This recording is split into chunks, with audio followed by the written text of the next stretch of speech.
Well, I was scared, nervous. I was just like, oh my God, I'm really going to run Jackson like prison. I thought it was going to be hard. And it just kind of frightened me. And I was like, I don't want to go there.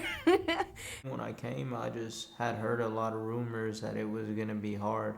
It's like a mini prison, a prison for kids. Like people saying they gonna get raped and you gonna get bullied and jumped on, get your food took and all that. Yeah, I didn't know what was gonna go on. I just felt like I didn't know if how safe I was gonna be. I was kind of like, oh crap.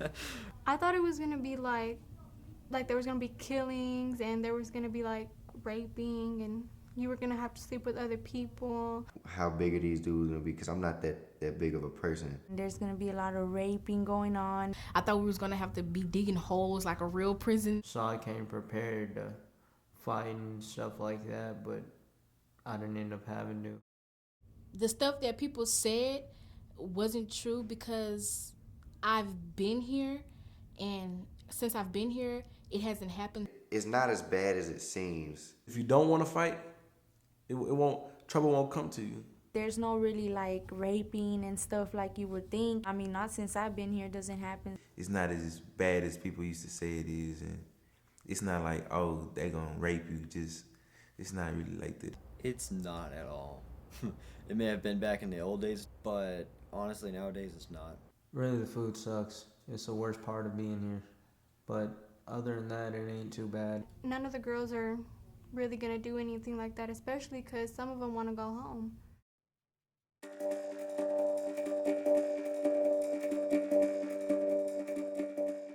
This is the United States of America. We have a constitution that ensures us fundamental rights to exist. People mention that they lose their rights. I feel like a lot of our students actually gain more rights here. When they think of giving up rights, they're thinking of, well, I can't just get up and go. We're not here to take away your rights. You're given those rights. Are secure facilities, are they structured? Are there rules that have to be followed? Absolutely, and there's a reason for that. With that being said, that doesn't mean that you forego or that you give up your rights as a human being. While you're locked up, of course, you have your 14 basic rights for youth. We have the right to eat. We have the right to freedom of speech. We have the rights to health, medical. To use the phone, to write letters, to have exercise. Visits and mail and phone calls. But the main thing you have to remember is you have the right to be safe from just psychological harm or physical harm. You have the right to be treated fairly. You have the right to be free from neglect and abuse and exploitation. That's just one of your basic rights, and it's a problem if that's being violated by anyone. I think it's important, first off, to understand the difference between rights and privileges. A right is something that you are required to have. Privilege is something they can take away if they feel like you're not living up to expectations. I guess the key difference between a right and a privilege is when we talk about maybe like getting your driver's license. Getting your driver's license isn't a right, it's a privilege. Whereas a right is something that you are given, like the right to food, the right to shelter, TV, video games. It's not really a right, that's a privilege that you earn. Other people have rights, too. So yours cannot infringe upon somebody else's. So you have the right to be physically and sexually safe and to express your points of view, but to do that in a way that is appropriate and respectful of other people. Sometimes safety and the concern for others may kind of take a front seat in some cases, but it's not that we're denying any of your rights.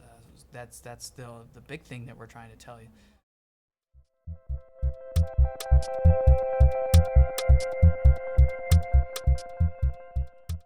It's really normal for kids, out in the free world to kind of experiment sexually, to have relationships with other people. That's really kind of part of growing up. So one of the challenges is when you get locked up and you're inside of a fence, now we have a responsibility to make sure we're keeping everybody safe. And so that's why we have to say while you're here, we have zero tolerance, meaning it's not allowed at all.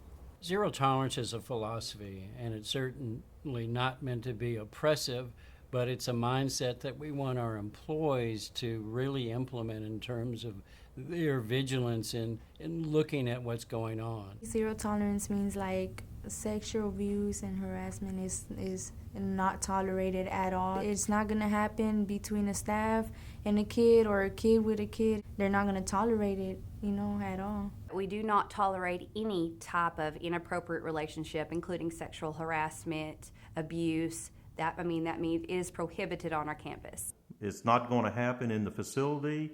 Those that do it will be prosecuted. Basically, if it happens, the person who is the abuser is pretty much guaranteed a charge.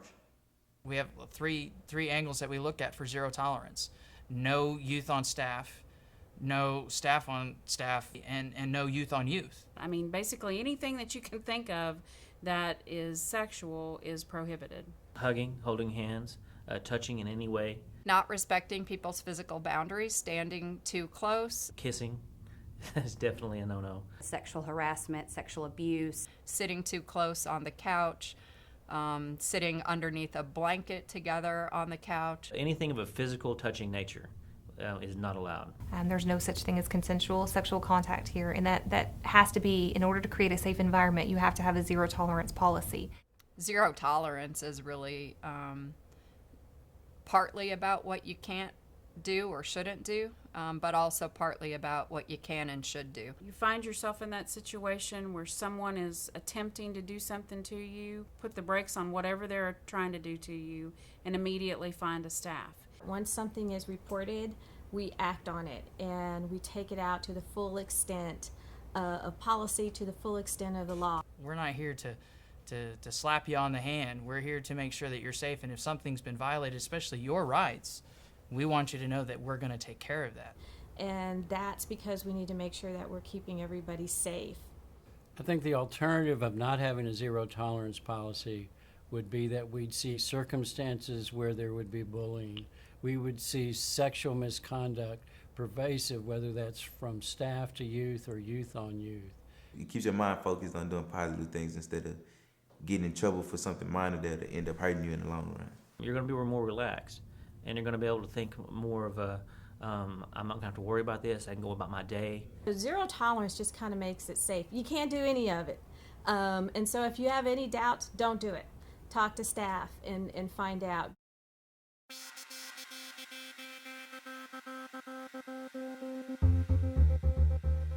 So grooming is a term that we use. It's a little like testing the limits. It's a way to kind of test a person to see how far you can go with that person. They do these behaviors in order to win your favor. The reason for that is because they want to have that girl under their control. And it's the same with the boys. They're wanting something from you that is only yours to give away. There's all sorts of grooming. There's touching, there's watching, there's basically what you might call stalking. It can be very subtle. A pet name or a nickname that only you get. It could be small touches here or there to see what's allowed. How will your reaction be if this person touches you on the back and then they touch you on the leg and then they try to hold your hand, and eventually it may move to a kiss on your cheek and then a kiss on your lips. And so it's small behaviors that increasingly grow, each time. If they're just being too friendly with you, if they're just trying to get in your personal space. If they see you are struggling with something, to get on your good side, even if it's not in their nature, they would help you with your schoolwork, or they would give you their pudding at supper. Then they might stand a little too close. They might brush their hand on your hand, or accidentally bump into you. It's a way of seeing how you're going to react to that. And if you're going to say, hey, you're standing a little too close to me, or I noticed that you just bumped into me, let's be more careful. And if you don't trust your judgment about when you feel uncomfortable, you can find yourself in a situation beyond your comfort level really quickly. As it relates to staff on youth, one of the most common early warning behaviors is the introduction of contraband. And what I mean by that is staff bringing in prohibited items for the youth, anything from food, candy, things of that nature, all the way up to illegal drugs. Anytime that contraband starts being introduced, that's a huge red flag to watch for, and you want to steer clear of those type of behaviors. In addition to that, I should say, there are a number of other behaviors like sharing of personal information.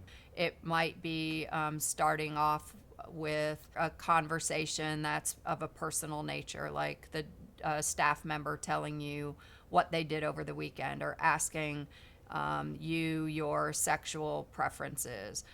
It's not really an appropriate relationship for that staff member to be having with you. Under no circumstance should a staff be talking about what's going on in their personal lives, their sex lives, their marital problems, their money problems, things of that nature. So that, to me, is also an indicator of something that could lead up to sexual abuse. Bullying. Bullying plays a part because there's somebody on the dorm that want to control other people. You have a new girl come to the dorm, and you'll see the girls that are more aggressive, a little bit stronger, and I'm not talking physically. I'm talking the way they present themselves and take charge of the other girls. They will immediately focus on that new girl. You're going to have people that's what they did in the free world, was they victimized other people to get their own needs met. Them the same type of people that feel like you have to owe them something back. And then that's how extortion comes into play. Whether it's someone trying to extort your food during the cafeteria time, or whether it's someone trying to bully you in the rec yard, please let us know. You make that call, we're going to dispatch help to that particular unit for you to make sure that we need to either remove you from that environment as the victim or whoever's victimizing you there. If you keep constantly getting bullied, you can tell the staff and ask to be put on a program where the staff have to watch you. But remember, it doesn't matter how small you are, how young you are, you have the right to report those kind of things. So don't be afraid to not do that. You don't have to take bullying. You don't have to take that kind of approach, or that's your only recourse is to give in. There's somebody here.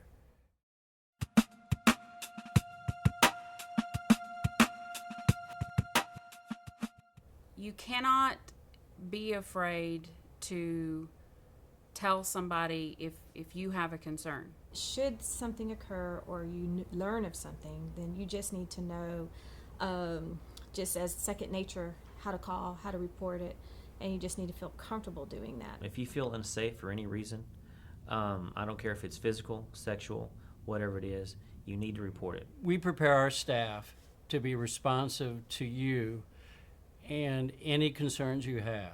They can report anything that they think is inappropriate, and we'll take all precautions necessary in order to keep the kids safe. If a youth is doing something wrong, we need to be able to address that youth because our responsibility is to make a safe environment for you. If you witness and you let it go, then you're only hurting yourself. There's a lot of ways it can be reported. A student can always go and make a telephone call on the blue phone. The blue phone is the phone there in the dorms, usually in the day room, and you'll see it. It's a blue phone. It's usually mounted on the wall, and that's the phone that the youth use. Blue phone helps you contact the hotline. It's in the corner, so if you really don't want nobody to hear your conversation, they won't hear it. You can make a report to the 800 number, which is the hotline, the abuse hotline, which you'll be made completely aware of, and it's going to be posted everywhere. If you don't feel comfortable, I guess, making that report on a phone or to somebody, you can let somebody know kind of quietly. You can file a grievance and write on the grievance that for whatever reason you were fearful of calling the call line. A grievance can be written on almost anything. They can be classified as emergency or kind of standard. So for example, I'm in fear of my safety because the lock on my door doesn't work properly, and so people are able to come in and out of my room when it's supposed to be locked. That would be perhaps an emergent situation. I have ants in my room, probably not an emergency, but certainly something you could write a grievance about.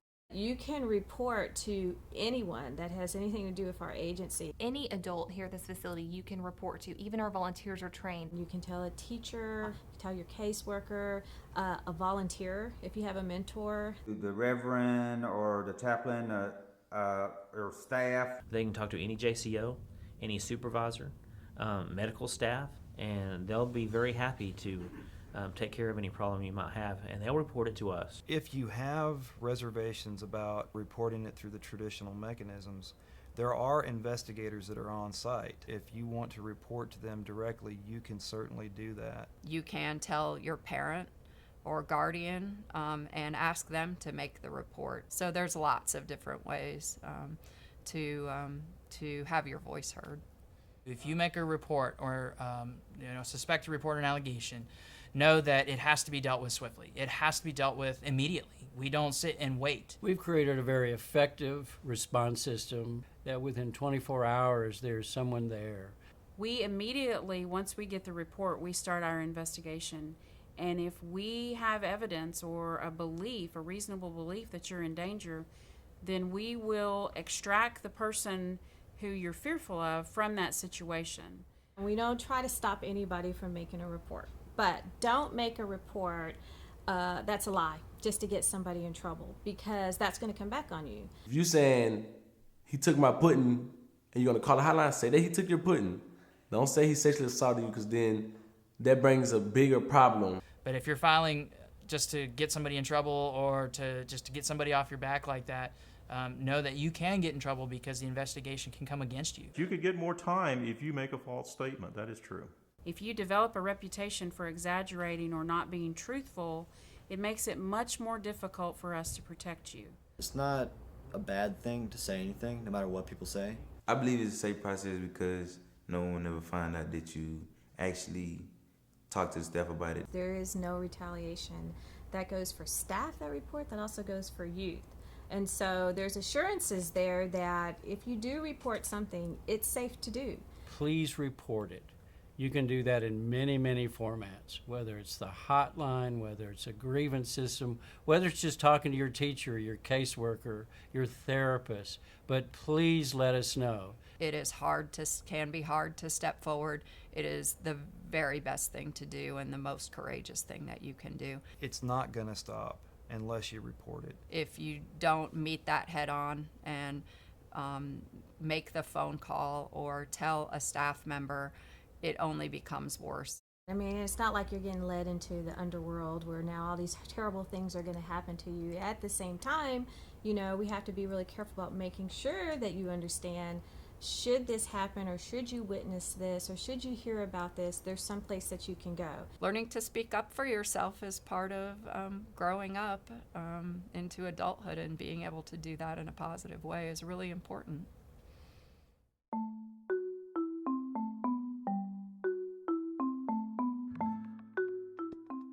Females have a very different power structure.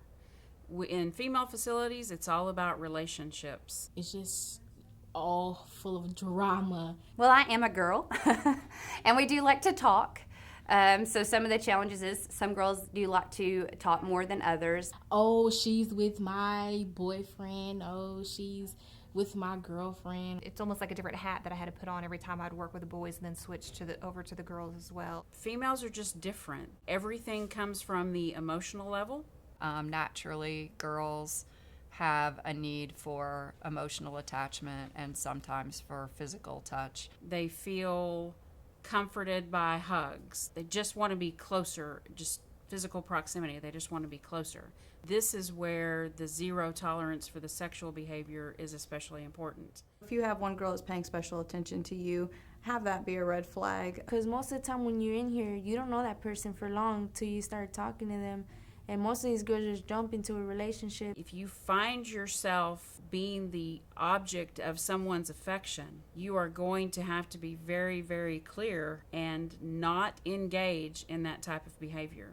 Passing letters to each other or drawings to one another that shouldn't be passed between youth, that's a huge red flag to watch for, and you want to steer clear of those type of behaviors that ultimately lead to the next step and then the next step until you're eventually in a relationship. If any girl tries to hook up with you, write you, or try to talk to you in any way that you do not like, you need to tell somebody. And also they need to be aware of their own triggers or issues with regard to relationships so that they're not crossing the lines with other girls.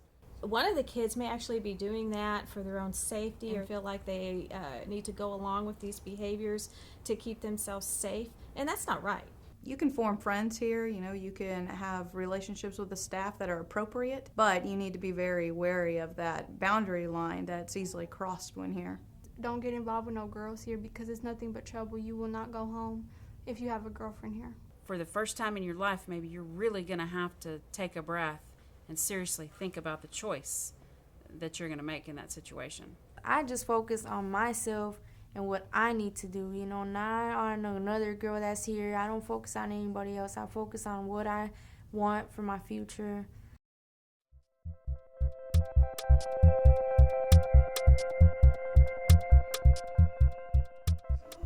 To the young men and young women that come into our orientation and assessment, I want to say, as the executive director of the agency, that your safety is foremost in our minds. You're going into an environment that might seem scary, but over time, you'll know that it's a place for you to learn and to grow.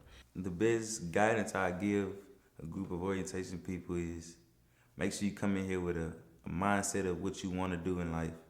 I really think you should strive to get your education, your vocational trades, because it's going to help you in the long run. I know you're probably scared right now, and you might be even feeling a little hopeless, that it feels like 9 months or 12 months, whatever your sentence is, feels like a long time. But you are young, and in the scheme of life, however many years that we have to live, it's a very short time. And so to make the very most of it. To do that, you have to feel safe. You have to treat other people with dignity and respect, and you're going to have to take some risks about trusting people. Look for that group of kids that's on that right path and hop on that path with them. It's so many opportunities that they give you. Be an observer of people, and you will know. We all have, especially females, we do kind of have a sixth sense. We are pretty good at identifying people and being accurate most of the time. You'll be given everything you need to know. Follow those rules, read them, do what the staff asks you to do. As long as you do those things, you'll be okay. Being a behavior problem, not doing what you're supposed to do, completing your assignments, is just going to keep you here longer. And unfortunately, we have some youth that they may have just a 15-month sentence, and they could be here till they're 19 years old just because they're not doing what's expected. On the other hand, you could be somebody who gets out of here early, and you want that to be your story. Just do what you're supposed to do, and you'll be on out of here in no time at all. Work the program. Maybe all of it don't sound as promising, but in the long run, it'll help you. Believe me, I went through it. Make sure that you're staying on task with what you need to be doing. Work your programs, go to your groups, access your counseling. From those tools, you will be better prepared when you do reenter the community and be successful upon your reentry into parole. I have kids of my own, and they've been traumatized through life as well. They've had issues, they get in trouble. I'm not there to punish, I'm there to help them find the right way. Just like I'm here to help you find the right way. And so the further you go, and the more positive things that you do, and you start getting more privileges, and you start getting access to more things, and more respect, and more praise from staff, it becomes a little bit easier. Beyond that, I would just tell them, you're going to make it, man. Look, I made it through. You'll make it through. While you're here, you have the opportunity to have people to trust, to talk to somebody who's probably been through the same things that you have. This place is really great. It will help you with your life and to get it straight. You take good care of your boundaries. You know the rules. You know your rights. And you also work hard every single day to make yourself grow and be a better person. We want you to go home as quickly as possible. The courts determine many times what the circumstances are that hold you here, but again, you have a role in determining how long that is. And so my plea to you is to work as quickly as you can through the rehabilitation process so we can release you through parole as quickly as possible.